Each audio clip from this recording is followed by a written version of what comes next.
Welcome to the Futurist Society podcast, where we delve into the latest advancements in technology, science, and culture.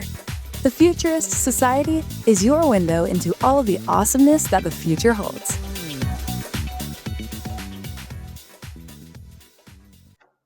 Hey everybody, welcome back to the Futurist Society, where as always, we're talking in the present, but talking about the future.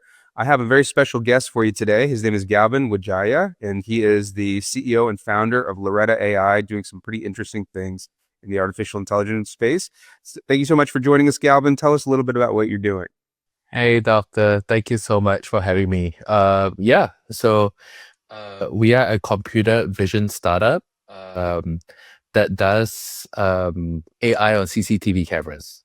We work pretty extensively with Homeland Security and TSA. And so I guess in some ways, people call us the most dystopian flavor of it is that they call us the Minority Report company. But on the other hand, a big part of what we do is we understand and we contextualize behavior in the physical world. And there is both a positive and negative spin to it, and we're going to talk about kind of how this changes or how it brings AI into the physical world.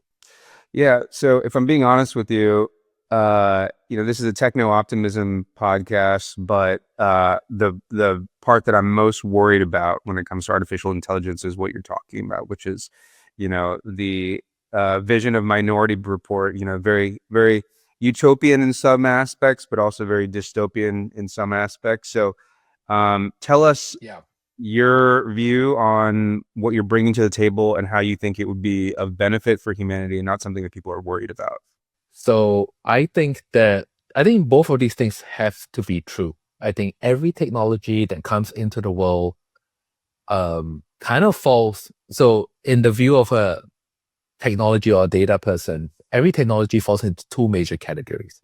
There's technology that processes data to provide a service, and there's technology that introduces or integrates data to reveal a space that technology has not entered yet. I kind of think of it this way. And every technology that introduces a new form of data opens up a realm, right? So it opens up in a way a study of new things that can happen.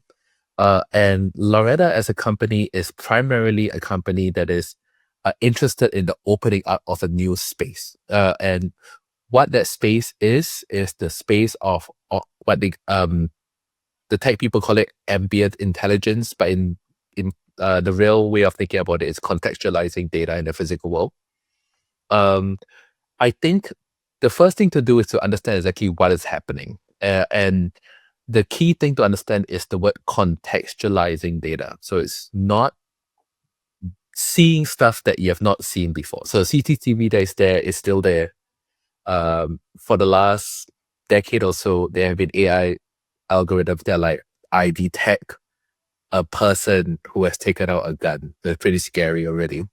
But the contextualizing bit is all about saying this is the narrative of that person in that space. So this is a guy who came into the commercial building aggressively, didn't talk to anyone, has been looking for an opening, seems to be looking for someone or is not.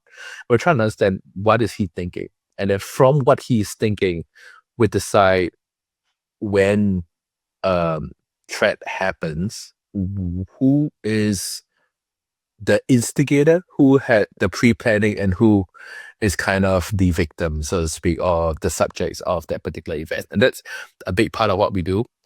Lauretta was initially built for the retail world, where it was all about like quantifying retail intent, which is going to a shopping mall, like if you walk through like Prudential Center or like you're wandering around a place.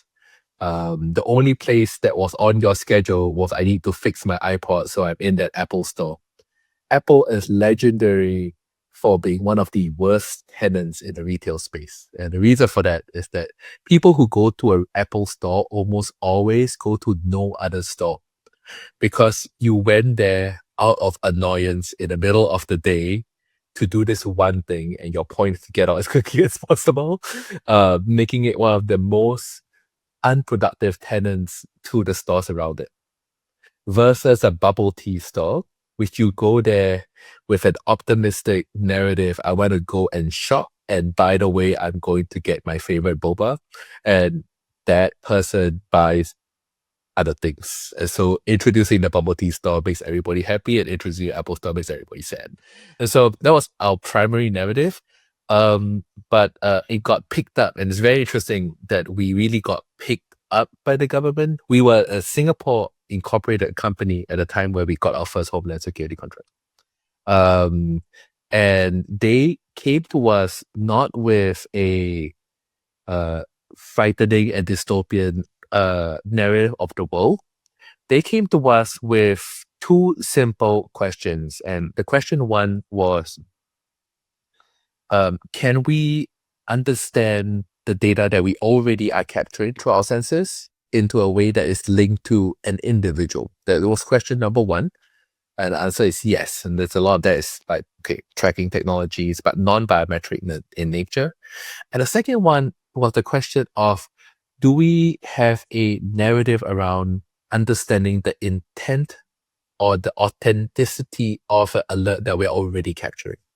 And so I think the way that I think about it, I think it's very exciting. And the thing that is important is that at every moment in time, when you are face to face with law enforcement, for that first moment that you are there, the key question that I ask myself is, why were you stopped? Right? Like, it's not like, usually at that point in time, like, you didn't do anything. Like, it's like, I'm driving down the highway. That's like, okay, my driving is pretty bad today.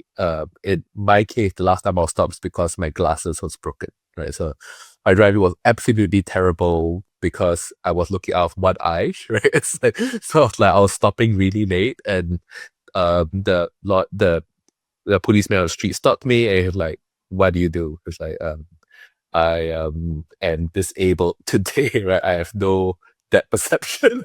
And so it's like, okay. And then he checked me, and that's fine.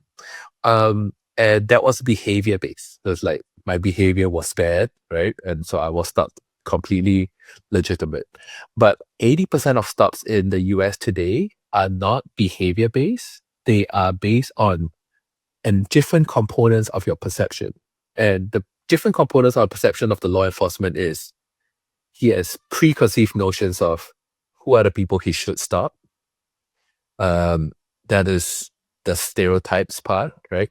And then there is a component that is all about his internal belief structure at that time, right? He was told that he needs to find 50 people who are drunk, and he's like, young, more likely to be drunk, right? Like, and then the last thing and then the last part is the data. And the data is very narrow because it's from the moment he sees you until he stops you, it's probably like 6 seconds of seeing you drive. Maybe you made one swerve, right? Because you were kind of impatient. Bad, but not like illegal bad, right? To that. And so we are trying to make part 3 a bigger part of the equation so that it shrinks the load bearing of your stereotype. So rather than deleting the stereotype from the mind of the law enforcement officer, which is both horrendous and probably impossible, we decided that give you more objective data, make the part that you decide on more measurable, and that makes your treatment of them, the law enforcement treatment of people, much more objective. And that's a big part of the primary narrative of the system. Yeah, I just want to dive into that, the objectivity. Like, I still don't understand how you could completely devoid that of objectivity or subjectivity, excuse me. But, you know, in a perfect world, I could see how a computer would be completely objective in regards to how it's looking at something, because it doesn't have the same kind of preconceived biases that you and I have as human beings. But tell me a little bit more about how you try to stay objective, because I think that's what everybody's big worry is, right? That we can tell these things what to do, and then they're going to go based on a human's subjective biases. Yeah. So I think so. That's a good question. So I think one of the things to think about is the difference between your car having a lane following algorithm and a car having, I quote, full self-driving, right? FSD, right? F-Life. And I am not entirely sure whether, even if AI can drive by itself, I don't know if I ever want a car that drives by itself completely, simply because if it ever fails, I am now incarcerated for a thing that I didn't do. You know what I mean? And so, because every AI is, a lot of people think of a lot of the optimistic view of AI companion is like, yay, I have this really great friend that's helping me. But also, it is a really great friend that immediately drops responsibility when he screws up because it's but now your fault for using them. if I might interject for just 1 second, like I feel like that's the goal. That's the goal of really good legislation. And I think that everybody's talking about that the responsibility would not be on the human, it would be on the company that makes the technology. You know, I think that's what people want. People want to give that responsibility up to the tech companies, so that they don't have to do just like, you know, basic stuff like driving their car. But you know, I think that I hear what you're saying. Like I get the fact that like you don't want to be responsible for that. But if we live in a world where the tech company is responsible for that, and they're trying to promote this objectivity, like how are they achieving that? So I think the first thing to understand is that you may see that happen with like a self-driving car. You won't see it happen for everything. There's no question about that, because today, if you have a fire in your kitchen and your fire alarm doesn't go off, the fire alarm company is not responsible for that. And there is a law in the United States called the U.S. Safety Act of 1970 something, and essentially it says that if you're building a safety software for which a person has, you know, a certain level of liability, he's actually at fault if your fire alarm does not work out. So it's like I understand the legislation narrative. I don't think a legislation narrative will ever fully resolve that. But I think going back to the original point, as a company, we don't do autonomy in the physical world. So we don't say that the AI decides. What we do is the AI says we give more data to the individual so that they decide better. And the data provision narrative is our narrative, because I think that I like policy. I never trust policy to be fast enough, right? Like I simply don't believe that it is a wise strategy to rely on policy in any way. We are also in many ways an international company, and an international company has to just ignore the fact that policy will be good, because policy is diverse and decentralized and complicated, etc., etc. And you either can be Uber and say like, I am going to rewrite policy across the entire world, or you can be every other company that is not Uber, and the 99.9% of us will just have to live with it and say that our system has to be better than or be ahead of the policy, right? So right at the beginning of our company's formation, me and my brother Jason were involved in the writing of what is known as the PDPA, the Personal Data Privacy Act of Singapore. And so we wrote a lot of that, knowing where the limitations are and the policy that should be written but cannot be written in the year 2017, right? And so we built a company that is designed around the end state policy that is yet to be written, which will be more stronger and tighter on AI companies. And I don't want to be one of those companies that takes the gap. Like, I know the policy is like this, before it becomes that, I'm going to sneak our technology to 4,000 places and then hope that by the time we are there, we are too big to get banned, kind of thing. Like, I kind of hate that idea. I also not like, born from a family that is immune to the acts of the government, which seems to be how a lot of these companies operate. I don't really like that.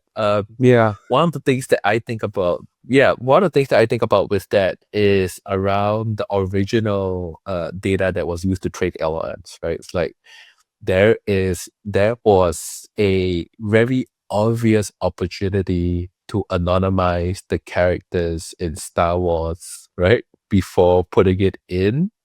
And today, even the world's greatest Disney censorship architecture is unable to make it so that if you say, find a space wizard with a glowing sword and wearing that armor, you don't get obviously Darth Vader, right? They cannot stop it, right? So it's like that opportunity was missed. And so the physical world has not yet had its entire physical data trained into the AI model. So the physical AI model doesn't exist today. And it is the day where, so as a company, we're like, we will take the capability hit and fully anonymize all individuals in the system, right? Before it enters the training data. So that we build a system that can understand behavior without this random possible future narrative of the system leaning towards, for example, a particular gender when you decide that a individual in this group is the instigator or something like that, right? So it's like we know what's going to happen. A lot of AI companies, I think a lot of AI engineers already knew what was going to happen and just don't do it, right? Like, I think that's the point of it all. Yeah. So I hear you. I have some correlates, that in medicine, radiologists are now being assisted by AI algorithms that they use the ability to see certain things that somebody else might have not picked up. But at the end of the day, the liability is with the radiologist, right? And so it is a tool, to give that person more data, similar to what you're saying, but the responsibility is on the practitioner themselves. But I guess my question is there's no faces, there's no nothing, there's what specifically for a layperson for them to understand, like, this is not singling me out because I'm a 40-year-old brown person going through the airport, because I can tell you that's the majority of the experience for people today, especially Muslim people. They go into the airport and they think, oh, it's a random check, and it truly might be random, but they have this perception out there that they're being unfairly biased because the person that's sitting in front of them is thinking like, oh, I'm lumped into some category, right? So how are you removing that? Are you just looking at stick figures and then, the way that they interact in an environment that this person made too many trips to the bathroom, like something suspicious here. Tell us a little bit about how people can feel more at ease with this, because this is, I can tell you, when I talk to people, number one, everybody thinks about AI as an existential threat, right? Like that it's going to take over our nuclear systems and it's going to eradicate us. But the number two one, because I think that one is a little bit less likely. It seems more dramatic and more catastrophic. Yeah. But the number two one, which is very tangible for most people, is the idea of Big Brother watching over them. And when I heard about your company, I was so excited to talk to you because I want to talk to those people and at least give them some hope that maybe there are people out there like you that are trying to mitigate some of those fears. Yeah. I think that, so we built this company, and so as a background, I mean, prior to this, I started when I was still working a corporate job. I had one of the things that I did was every evening I had taken over my parents' restaurant chain. So, and it was such a massive dichotomy, a big difference in the way that life operated, where you only work with white collar, multiple degree holders in the morning 100%. who have absolutely no blemish on their history, and who kind of think of everyone who is not them as like bad, right? Which kind of subconscious, right? I know that if you I used to be in the area that you're in, and yeah, I mean, a lot of people are just like that. They just have a different view of people, which I mean, it's bad, right? And when I was working in the restaurant industry, my manager still had a tag on his leg, so he was on parole, right? And the reason why he was on parole is because I think I like to talk about the fact that, Kitchen Confidential has a dark side to it, right? Which is that it is in fact true that, like, yeah, something like 50% of everyone who works in a kitchen full time has like some addiction, right?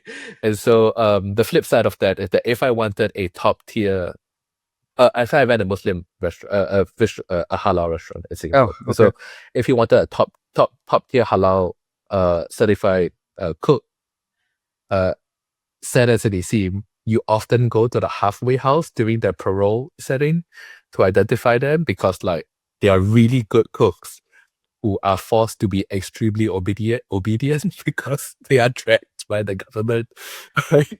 And so so that's exactly what we did. And he was a mentor to dozens of young students, a lot of them Muslim students in Singapore who were uneducated. A lot of them were migrants. I think all but one of them was a migrant. All of my staff, and he was absolutely great. And I really dislike the fact that every single day there is a higher chance that he gets singled out for things than everyone else. He's literally the hero, right? He's the solid body of wisdom in the location. Right? So like there was a 2-month period where he had actually fallen back into drugs. And in that time, we called him out, it was good for all of us, and he thanked us for that. But in every other moment except for that moment, we should not, right? And so it was a very big thing to me that both our stereotypes as well as our histories do not drive the way that we are seen today, right? So, I mean, when you get random check, yes, there's a whole chunk of that is today that is random but entirely driven by the perception of the person in front of you, which is that TSA will tell them, you need to run a random check in the next 5 minutes, and he looks at the 5 guys and it's like white, brown, white, and the odds of him choosing the brown guy is like 50%. It's true, and that's a problem. The second part of that is the preconceived history part, which is like, this person was banned for flying for 1 year 5 years ago. Could be because you had the wrong passport or whatever, right? All my everything that I do, if I use my Singapore passport in the US, by the way, it always fails, and it works with my green card. And the reason for that is because my name is written Widjaja Galvin in Singapore, because Singapore's a Chinese-based country, so my last name is first, right? And so it fails the name check. Right? So I'm like, okay, we want to build a system that specifically avoids the ability to even do that. And that was a big part of what we do. One thing that was important to us is that we don't want your history and your and stereotypes about you to drive the behavior about you. I don't want you to be monitored more. And so the way that we think about it is that it is not about catching people more often, right? That statistic is loaded with a prior, and the key prior is how closely a person is monitored. So it's like, if I know that you are monitored more than others, I cannot trust that the data that says, I don't know, brown people are wrong more often is true because it's like you were checked more often. Right? So it's like that is an error to me. And so we build it so that it objectifies the monitoring. And so once the priors are clean, then at least the future is clear. I think that's something that's very important to us. The other thing that's very important is something that what we believe is that you have to build the system to be privacy by design. And privacy by design means that you do not identify, even if you're processing 100 times more data than you were in the past, you do not attempt to identify or even use biometric that data any more than you did in the past. So what I mean by that is, let's say there is a family walking into an airport and one person is the person going to fly, right? That one person that's going to fly has to give their passport at the checkout, at the check-in, at the screening lane. So it's like, okay, that person's identity is going to be is going to be linked to that person. That's fine. That has to be done as part of the screening. There was a version of the software that we chose to not to make so that it never existed. Is the version that says, why don't we identify everyone that goes into the software into the airport and bring that person through? We decided that we can make it so that that system never existed. And one of the ways that we think about it is, if you in the AI system today, if I was dressed in migration and I have another friend who's also dressed in migration, and he's a completely different person from me, our AI signatures will be closer than with my brother, who looks like me but we dress differently. And so by making sure that it aligns with things that are completely arbitrary and localized to that day, like the clothing that you wear or whatever, and yes, we delete all of our data in 24 hours, but we always know, what if we go to the government and he says, I'm going to change your retention policy from 1 day to 30 days. I was like, let's make it so that they never do that. What if they download the actual database of identities that we have and make it so that we are required to save it before we delete it every day? We make it so that the identity that is saved cannot be used again the next day. And so that to us is very important. And one of the examples that I give to you, I can share with you today, is that in my younger hacker days, I tried to log into the SQL database inside your biometric lock, right? And its password is admin because it's a China lock, correct? So if you log into the app, if you go onto your Wi-Fi and then you find this weird thing and then you type admin, I logged into my lock, right? My wireless lock. And I realized that if I take the table called fingerprint ID, I take that value and I pasted it into my PC knew my fingerprint. I was like, oh, shoot, that means that system, that data is completely transferable. That means essentially, if you use a face-based biometric system and that data gets stolen, it is like they forced you to use this key, but they have a copy of the key.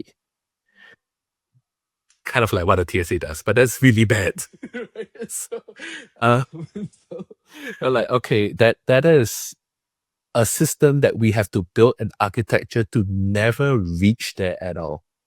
And so biometrics is not built into any layer of the system. And we wanted to push ourselves into the government fast, and we did while we were in Singapore, so that we flood the government with the knowledge of the capability of tracking without biometrics, so that the hundreds of biometric-driven companies will not be able to step in. And that was a big part of the narrative. But I think that they have caught on and the belief is aligned. And once the knowledge is out there, they cannot remove it, right? That is one of the narratives of the federal government. For better or for worse, once they know about this, they cannot not know about it, right? And so by doing this, we kind of prevent the narrative of like non-biometric scale, biometric mass identification of people. And this is still something I think that as citizens or as people living in the United States, we need to look out for. But the path that we are on is a good path today, and I think that's pretty good. I know you're talking about the when you said the path that you're on is a good path today. Are you speaking specifically for your company, or are you speaking for at large? Like, do you think that there are enough people like you that are cognizant of privacy concerns, or do you think that we're moving too fast to keep up with that? Because that's what I worry about also, is that like I see the rapid advancement in just like image creation, right? Like a few years ago, like it was very basic, and now like you can make like really high quality movies, right? And so I just I wonder, number one, do you think there's enough do you think it's specific to you and your company, or at large? And then number two, do you think there's like enough people that are out there that are thinking like this that you feel well protected? I think that, so I don't mean my company. I mean, at least at the federal government level, I think the knowledge is built into that. At the most important checkpoints, and there are three important checkpoints that you go through. One is state governments, right, which is the cameras in your city and so on. The second is the TSA, and the TSA is wherever you board a plane, but also the TSA advises all the event spaces. So for example, if you go to like a game at like Faneuil Hall or something like that, the cameras there are run by Faneuil Hall, obviously, but that particular algorithm is often like, okay, there's a big public area, the TSA will advise them through a different department from the airport department, right? So those, I think, are fully cognizant about it, and we know that they care about it. The one thing that I would say is that the federal government is like the research institute of the world. And so the way I think about it is like, if there is research that says this, right? Yes, the priors are built in. It may not mean that the application people are fully aligned to that. So does not surprise me. So one of the legislations that have come and gone over the last 5 or 6 years is the facial recognition kind of ruling. Interestingly, Massachusetts, as one of the most influential liberal mayors, was the final liberal jurisdictionaries, was the one that finally blocked the ban on facial recognition by law enforcement. So they were the ones who made the final call, because, well, I think there were a lot of states who were just like, yes, we should do it. But they were the ones who finally said no and banned it. And it shows that there is still an internal belief on this that is kind of distributed throughout, right? So if as a legislation level, it doesn't mean that it is everywhere. It means that there are strong proponents of it hidden around state government somewhere that is pushing this. And so I see that as a sign that even though we have penetrated at the top with this general narrative, that it won't hit. It's not true everywhere. And so I think it's something that we do need to be cognizant of. There are certain boroughs, for example, in New York City, that are well known for using facial recognition at scale within their own populace. And that is problematic because that goes to one of the things that we talked about earlier, which is priors driving future behavior, which is you are an ex-convict, you are now going to be monitored 10 times more often, which meaningfully increases your likelihood of becoming a repeat convict, right? Just because, right? So all those things I think that's a big problem that is definitely there. Speed is of essence, right? Across these things. And I don't think we will cross the boundary smoothly from AI being used to AI being used responsibility. We will kind of have a dip before we get back up to it. And so I think every component of it, whether it's citizen beliefs and citizen journalism, whether it's legislation, whether it's state and federal level legislation and so on, I think all of these are going to be part of the narrative. Right? I think it does make sense to look out for it. Yeah. my view is that it will end in a good case. I think so too. I think so too. Yeah. I think that, Yeah. I always think about, in general, when I think about technology, I think about that Martin Luther King quote where, the arc of history is long, but it bends towards justice. I think that, the arc of history is long, but it bends towards progress, right? There's going to be dips. There's going to be, situations where we could avoid. But I think at the end of the day, I'm living a much better life than my ancestors were 1,000 years ago, 2,000 years ago, right? And so I think that you're right with that optimistic outlook. I just wanted to transition just for a second, just to the idea of visual AI, of AI and like the visual space. There's so many capabilities. We talked about full self-driving. We talked about monitoring of people that are coming in through the airports and stuff like that. I've seen so much advancement. Where do you think that, like, where do you hope that it goes? It's a tool, I feel like, that is so integral, in my opinion, more integral than LLMs, for us to interact with. Right. Like I think like it, for a human robot to be like a humanoid robot to be tangible, it has to have visual ability, right? Less than, the ability to talk to it. Where is your hope for this type of technology going? A couple of things I think are happening at scale right now that are really interesting. The key limitation of computer vision seems to have crossed a major barrier, and that limitation is something that technically used to be called in-distribution, out-of-distribution algorithms.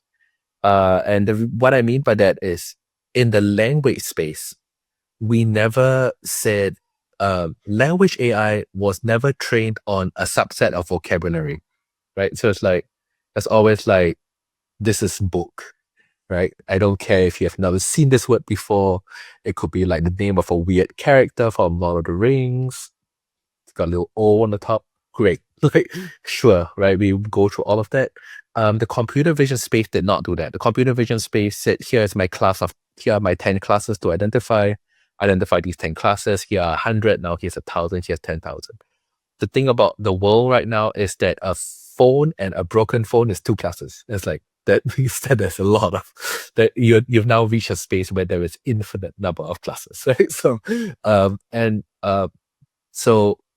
what we used to do is we used to say everything that's in a class is in distribution, everything that's outside a class is out of distribution. AI models today are starting to cross the boundary where it has understanding of what is out of distribution. Once it has an understanding of what is out of distribution, you only need to give it time and processing of its known information to begin understanding the world through the lens of a computer vision or a vision-based model. So I think we are about to reach a point where I think we're in the process of reaching an inflection point that is massively different in the computer vision space, in a way that LLMs were massively different from prior language models. And so that is, I feel, 100% happening. And I don't know what is going to come out of that, because once you have ambient perception, then it's almost a question of what you want to do with the knowledge at play, right? One of the things about LLMs is that you don't see enough words in the physical world that you can put an LLM on a robot and make it walk through the world and understand the world. But eyes are different. Right? So yeah, I think things are gonna get it's gonna change really fast. And I don't actually know where it's gonna go. I'm not entirely convinced by autonomous humanoid robots as the future, right? I'm not. That is not That's my like every belief. future. That's every future. Like, every science fiction. Every science fiction has humanoid robots. It's like, I mean, well, first of all, I like to think of R2-D2 as more useful than C3PO. What? No way, dude. No way. I Like, totally disagree. they were in the movies, Yeah. but also I I think that AI and robotics together is going to be something that proliferate throughout our lives quickly and suddenly in a very short period of time, largely limited by the ability for us to manufacture new form factors of robots, to be honest. On the flip side of that, the GPU in a Tesla Optimus is something like $15,000 MSRP. So, like, it's more expensive than a car for sure, right? And I feel that I don't imagine that we're going to have like a humanoid robot butler that we're going to dress up in extra clothes and walk around our house. It's much more going to be That's the only future like that I want. maybe If I don't have that, then what's the point? I don't know, right? So I think that we're gonna go through Star Trek before we go to Star Wars, and so I think it's gonna be across the different systems, and then it's gonna scale up to the people to this humanoid systems, and so I think we're gonna get there faster than we think. It's gonna normalize annoyingly fast, and yeah, I think those things are for sure in the pipeline, right? I think that we have a couple of key Rubicons to cross in the computer vision world. And that is that we are still processing every image as many times as we process every sentence. And the image world has a lot of data, but it does also have a lot of nuance. So it's like a sentence can mean 100 things, but if you have like a cup of spilled milk on the table, it means one thing, right? So I don't think we have cracked the core logic of it yet, to the point where it's going to be efficient. Now it's there, but it's not fast. And I think it's going to suddenly become fast. I hope so. And then it's going to become, I think it's going to become a part of everything that we do.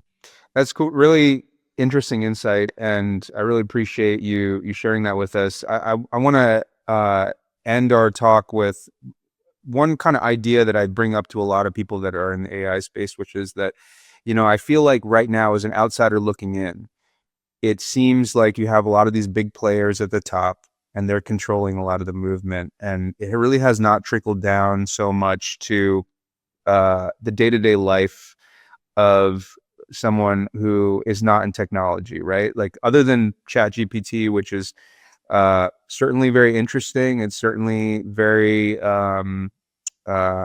helpful, but I wouldn't say it's as useful as like a humanoid robot that we talked about. If I can have a humanoid robot that's able to take 10 tasks off my plate, like watering my plants and doing my laundry, that kind of stuff, then that would be such a huge leap for everyone. And the way that I look at it is kind of like the internet, right?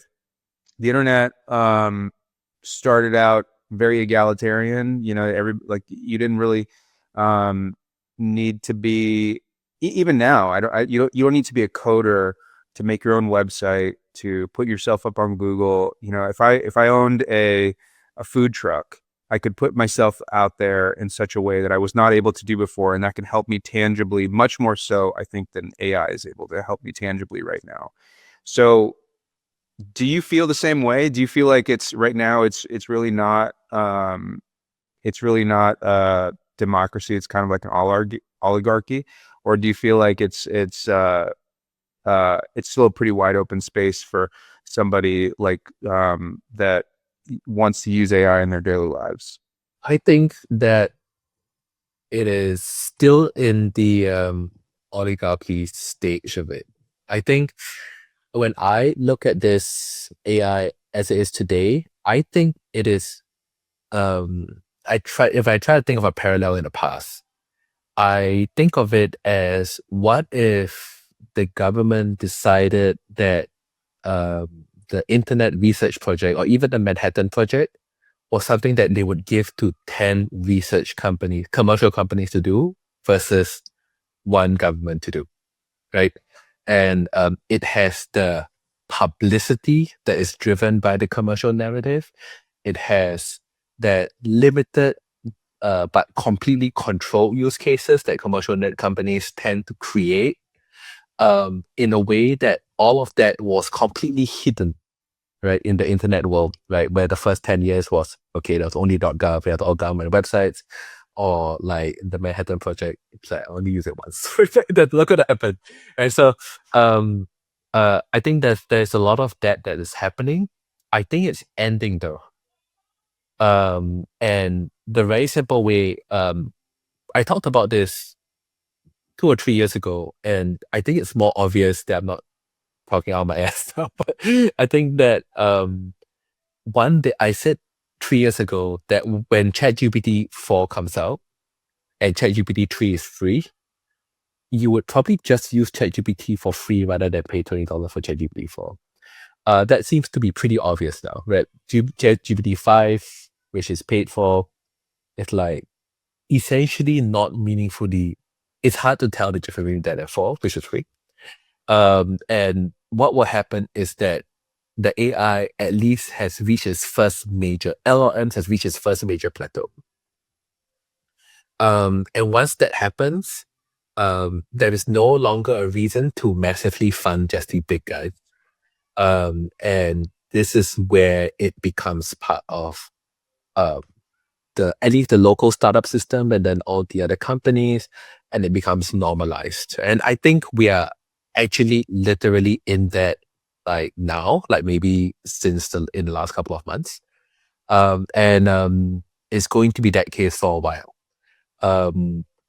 There's still, in the past, we talked about the fact that there is no way for a small company to create its own LLM.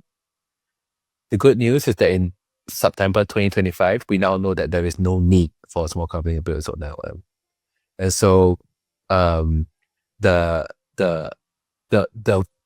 artificial barriers that were placed out by the large companies have just disappeared by themselves. We have found that they are invisible. We can go right through them, and I think we can move straight from there.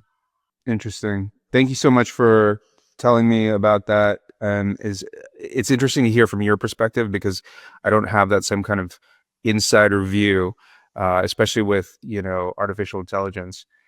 At the end of our talk, we always have 3 general questions, which is something that I've been very excited to ask you because it sounds like you're into science fiction the same way that I'm excited about science fiction, because the first question that I always ask is, where do you gain your inspiration from? And my inspiration is science fiction.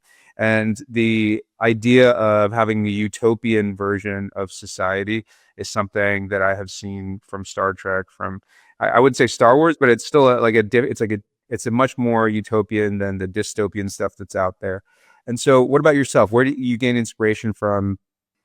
I think that I never knew where I got my inspiration from. And then I realized, talking to my colleagues and asking them what they think of me, that I'm pretty sure they think I get all of my inspiration from computer games. Okay. I am like, okay, 3-dimensional depth perception of the world. It's like, oh, are you trying to create the mini map from StarCraft? It's like, yes.